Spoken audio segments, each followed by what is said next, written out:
que vocês acham que foi preciso para o homem conseguir superar o mito? O que precisou acontecer? A gente tem que entender aqui agora, pessoal, nesse momento, qual foi os elementos necessários para o homem superar. Veja, alguns de vocês colocaram assim essa ideia. Peraí, o homem, em algum momento, pode ter duvidado das histórias que estavam contando para ele. Peraí, algumas coisas eram fabulosas demais. Pense, por exemplo, no mito de Pandora. A Pandora abriu uma caixa e liberou tudo que era mal no mundo, mas o homem, na verdade, quando ele via alguma coisa ruim acontecendo, a maldade, ele via um homem fazendo a maldade. Não era um Deus. Então ele começou a pensar. É óbvio que ele tinha elementos para questionar o que estava acontecendo. O mal não estava saindo de uma caixa. O mal estava saindo da É, mão dos homens. 6 ou 7 antes de Cristo, entendeu?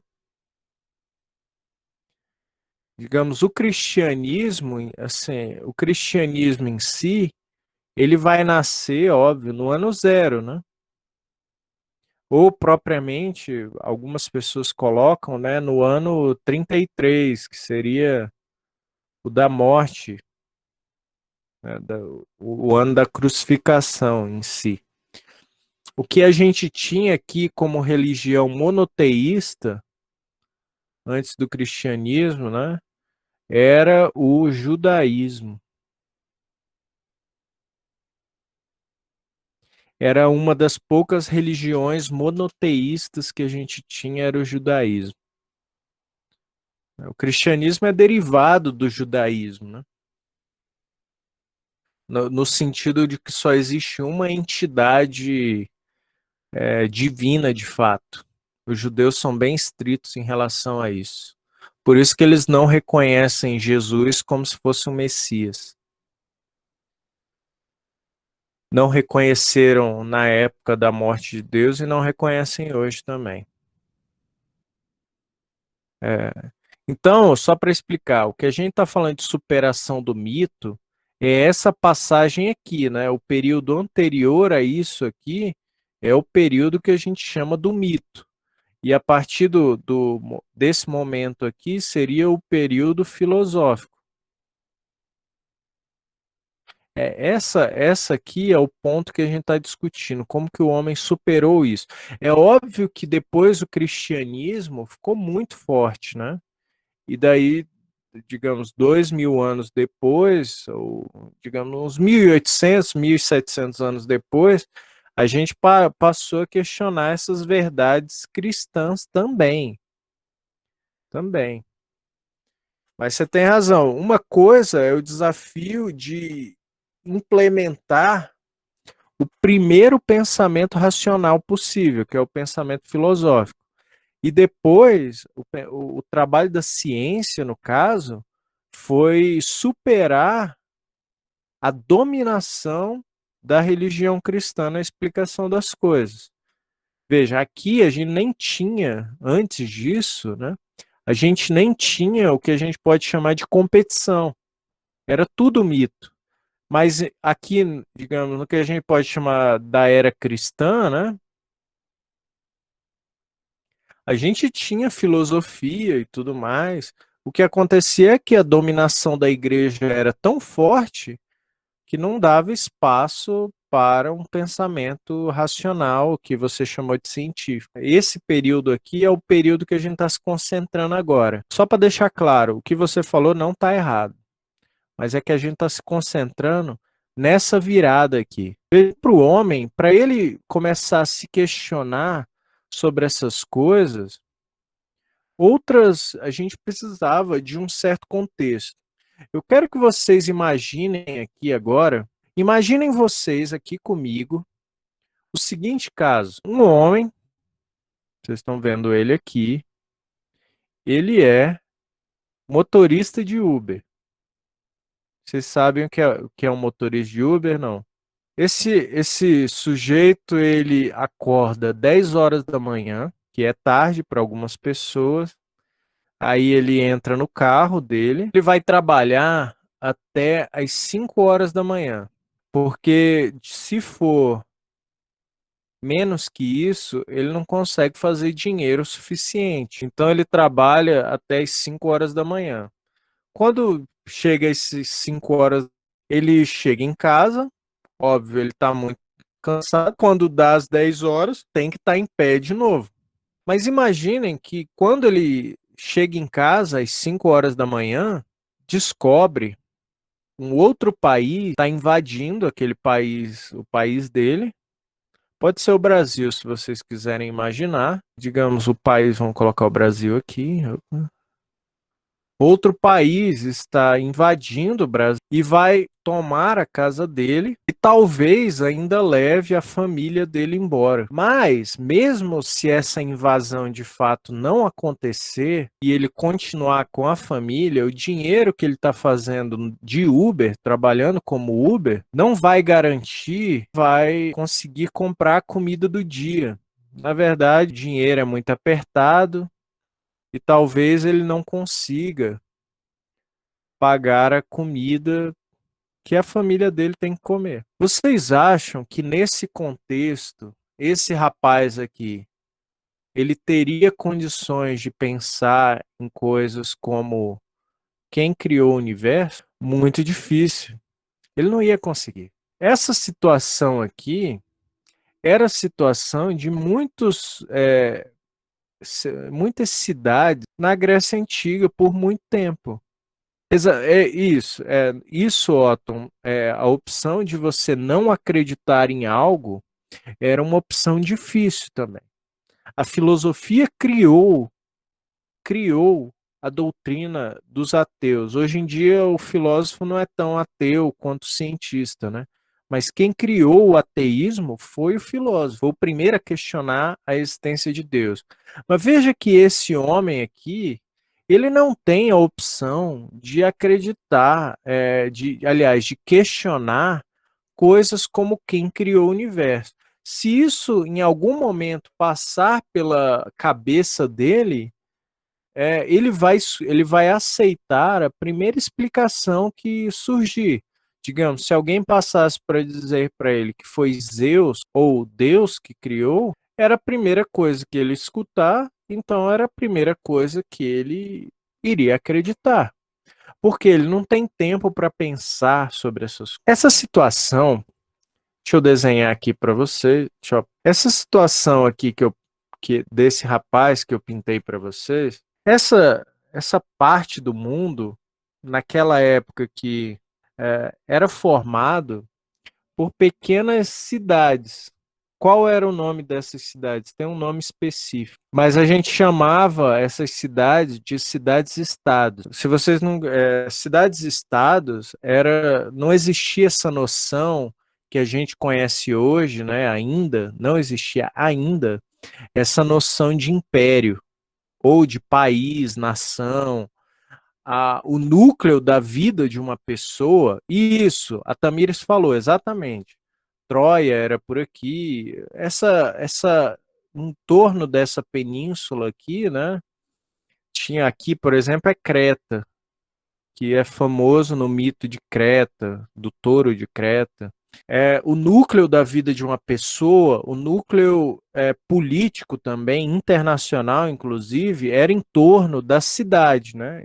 Digamos, as cidades, era ela que concentrava o que a gente chama hoje, né, de independência em relação ao... De certa maneira, a Grécia, já naquele período ali de 6 antes de Cristo ou 7 antes de Cristo, eles já tinham uma certa independência e dominação que a gente pode chamar uma dominação econômica e militar. Eu estou explicando isso para vocês, pessoal, exatamente porque um sujeito que está nessa condição aqui não vai conseguir fazer filosofia.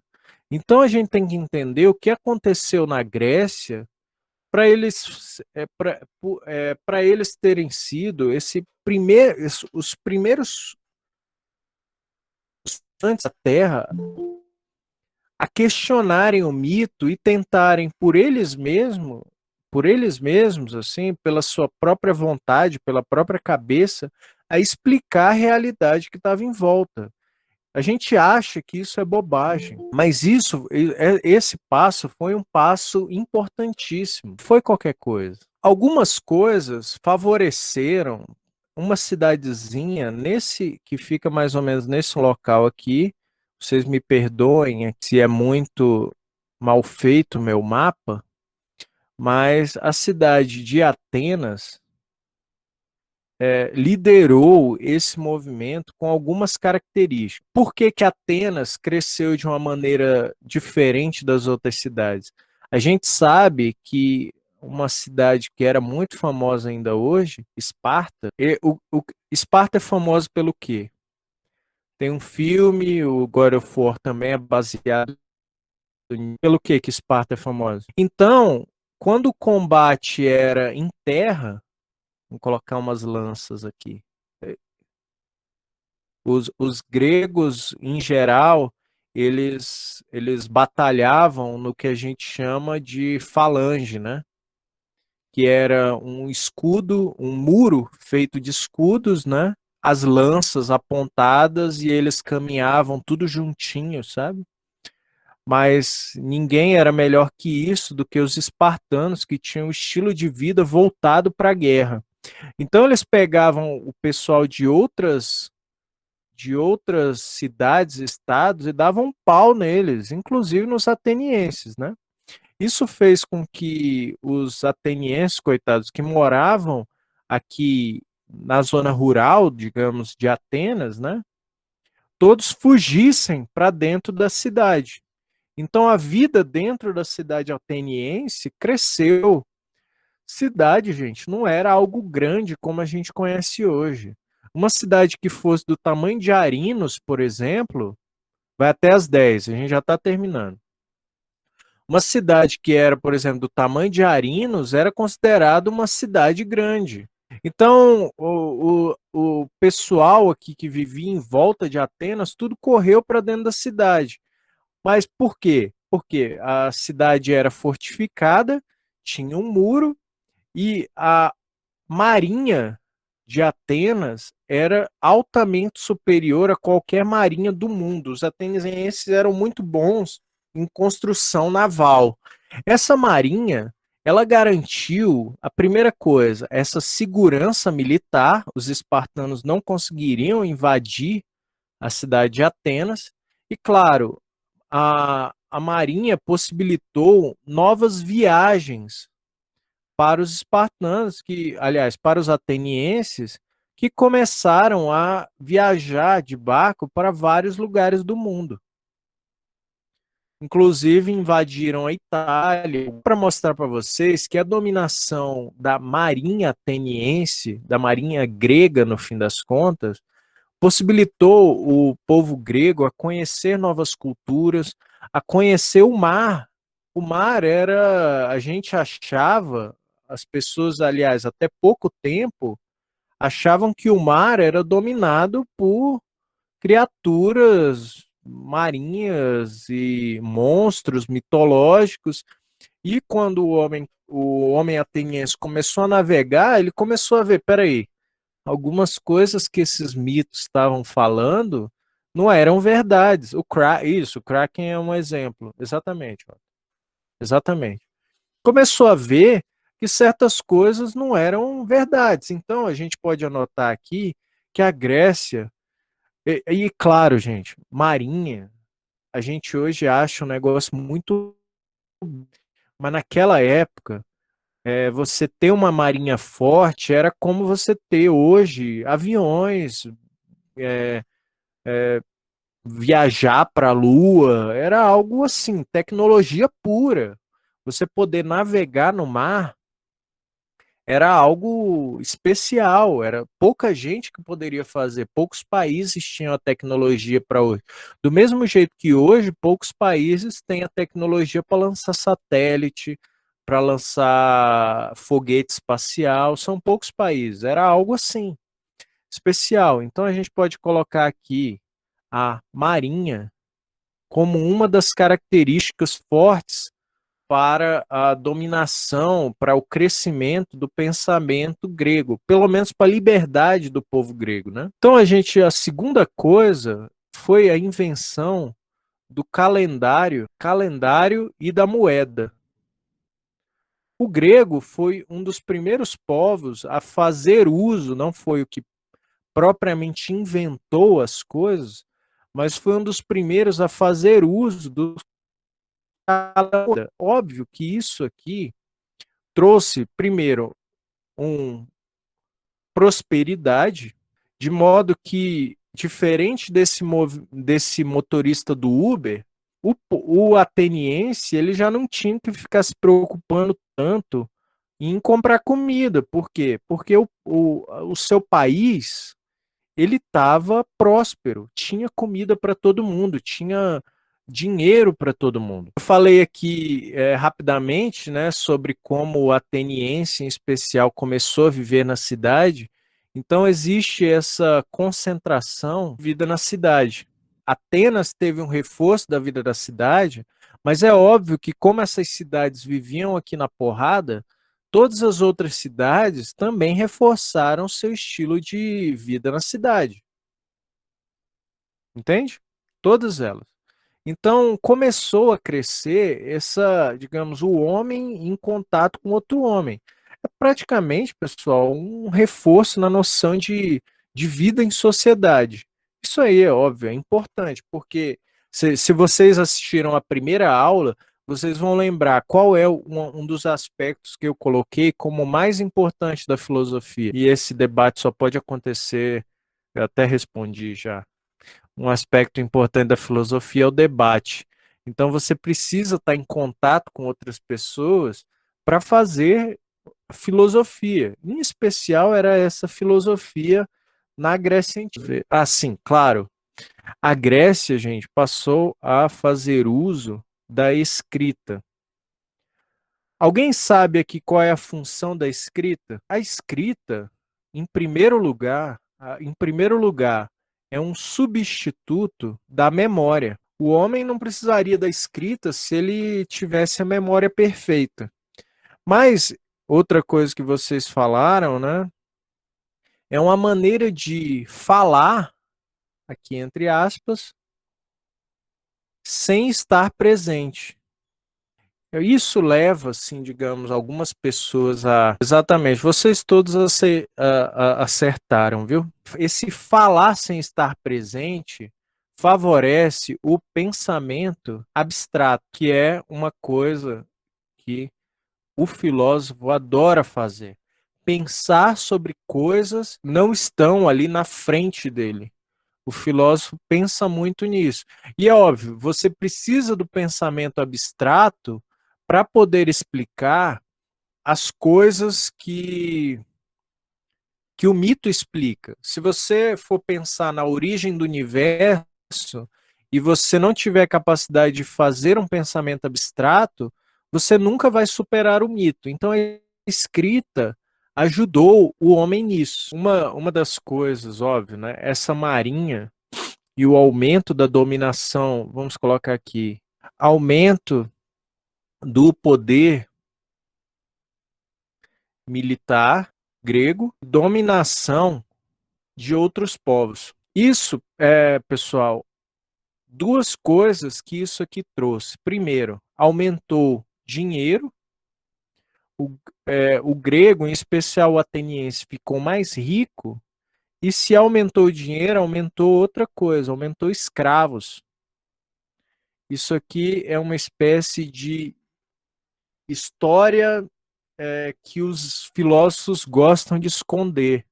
Por isso que não está no livro didático de vocês isso aqui.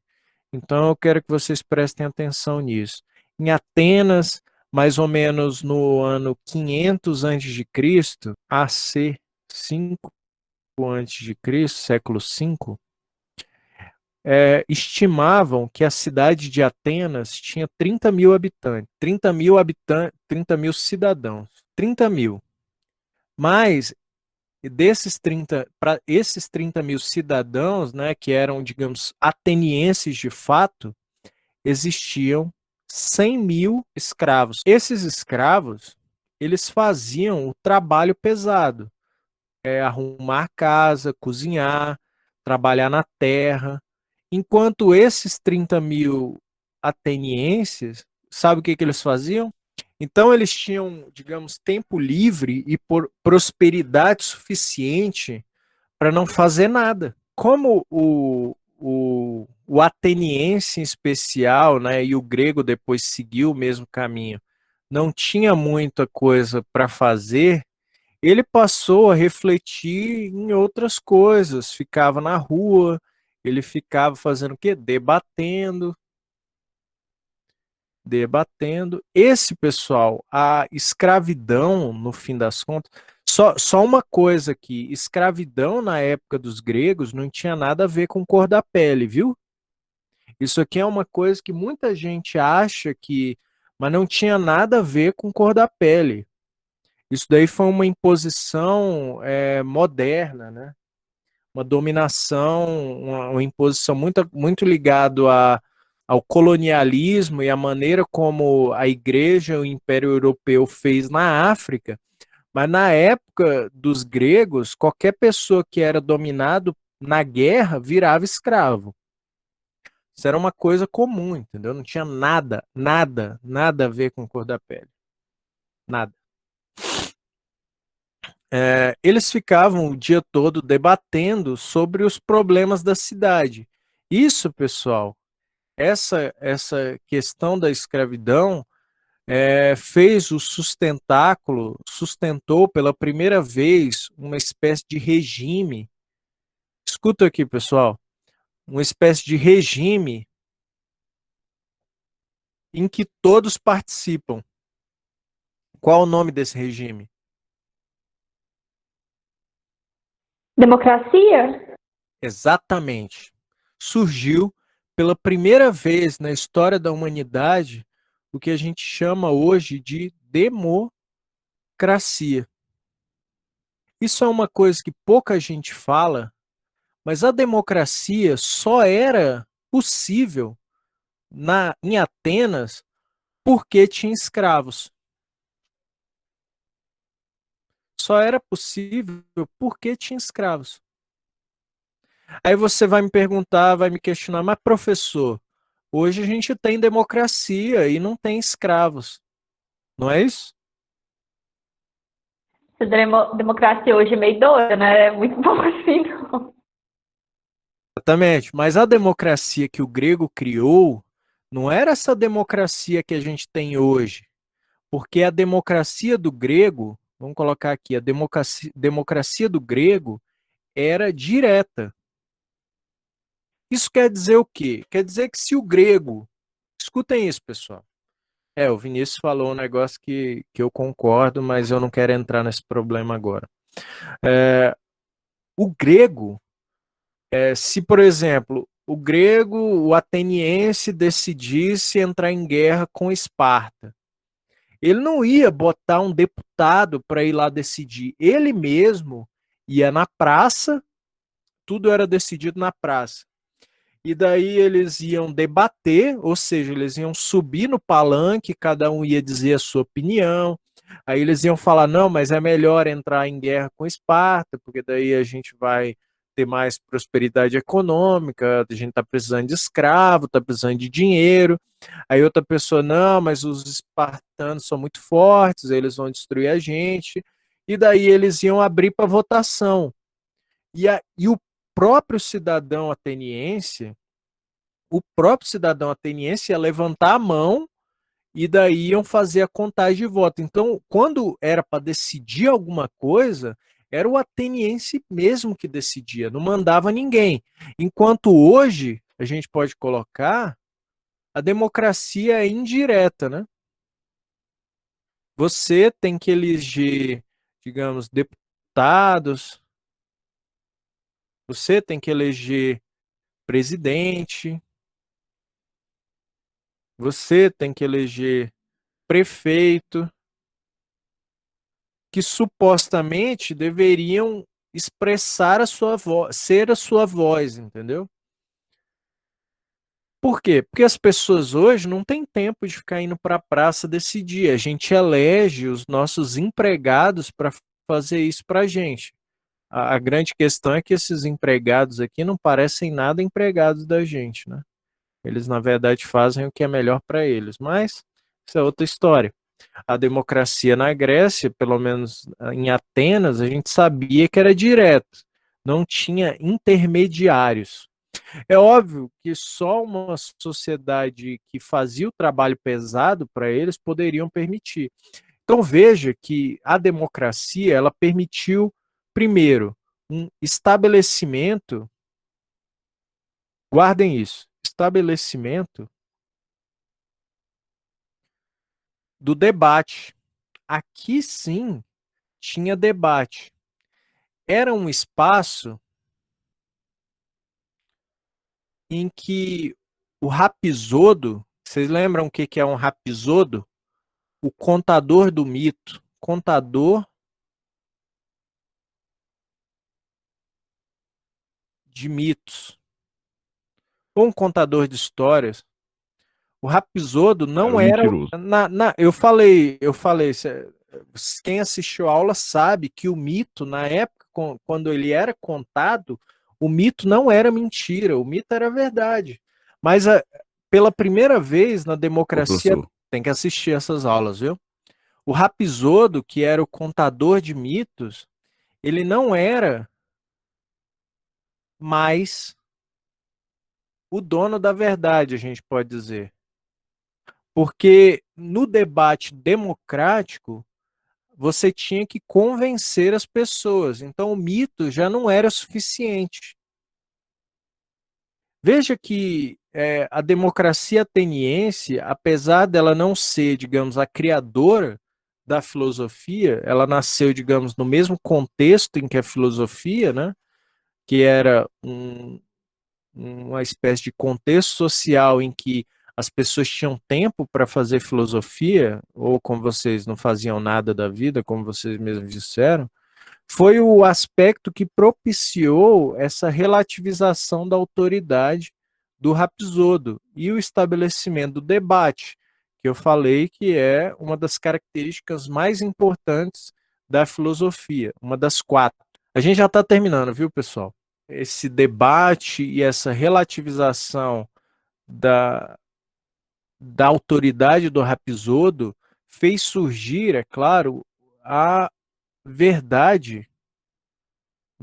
A gente pode colocar assim, dessa maneira: surgimento de uma nova verdade, que é uma verdade humana. Vocês têm que pensar aqui, só para finalizar, pessoal, que antes da democracia ateniense, vocês acham mesmo que as pessoas decidiam as coisas? Isso, o Rapisodo, ele perdeu um pouco de espaço, viu? Só o suficiente para o ateniense começar a perceber que existem outras maneiras de estabelecer a verdade, entendeu? Isso quer dizer, Tamires, que o mito acabou a partir do momento da democracia ateniense? Não, as coisas na história elas não acontecem assim de uma hora para outra. Isso foi só um espaço suficiente para o grego aprender, né, para o grego perceber que existem outras verdades além daquela que o Rapsodo conta. Então aqui, por isso que eu coloquei o surgimento de uma nova verdade, porque a verdade do mito continuou existindo, entendeu? O que eu estava falando, só para destacar aqui, vocês acham mesmo que antes do surgimento da democracia ateniense, as pessoas paravam para conversar sobre as decisões da cidade, ou cada um tinha sua verdade mitológica e saía na porrada para saber quem era o dono da coisa? segunda opção.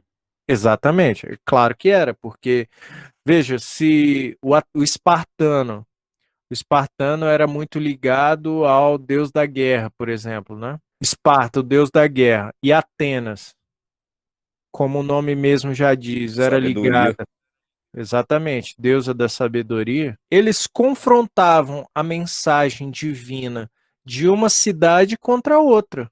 Era isso que acontecia. Exatamente, quem falou Ares, né? Os romanos depois, eu até falei isso no vídeo, os romanos depois adotaram praticamente todos os deuses gregos, né? Aí eles chamavam o deus de Marte, né? Virou o nome do planeta depois. Mas tudo bem, Ares, né? Tudo bem. Vocês falaram, então tá certo. E, digamos, eles tinham a mensagem dos oráculos, dos rapisodos em relação ao deus da guerra, e daí tinha o da deus da sabedoria. Se eles não concordassem, aí eles entravam em confronto. A mesma coisa acontecia na cidade. Então não existia nem essa noção de, digamos, debate para saber quem tem razão, quem está certo e quem não está. Foi a democracia ateniense que promoveu pela primeira vez essa possibilidade de resolver as coisas por um debate e o estabelecimento dessa nova verdade. Porque isso é até um mito muito comum. Se vocês pegarem a história, por exemplo, de Homero, né, era a maneira como ele representava a guerra entre cidades e estados, né, era pela vontade divina. Então, aqui a gente pode recapitular aqui, só para finalizar, que o surgimento da filosofia não foi algo assim da genialidade de uma pessoa só. A gente teve uma espécie de contexto social para a superação da verdade mitológica. Não se esqueçam disso, viu, pessoal? Porque isso é um preconceito mesmo, de achar que o mito era contado com a finalidade de enganar uma pessoa. Não era. Do mesmo jeito que hoje as pessoas que estão na igreja, algumas querem enganar, óbvio, mas nem todas querem enganar as pessoas. Elas querem passar o conhecimento que elas acham que é verdade. Então, a gente precisou de um contexto social para estabelecer na sociedade grega uma coisa chamada filosofia. E agora, na próxima aula, a gente vai começar a ver os primeiros filósofos que foram surgindo, que eles não são tão famosos quanto Sócrates e etc. Sócrates, Aristóteles, Platão. Existem outros. A gente vai ver os pré-socráticos, que foram os primeiros a questionar a verdade do mito. Então era isso que eu queria passar para vocês. Então é isso, pessoal. Obrigado, viu? Se tiver alguma dúvida, pode me perguntar depois.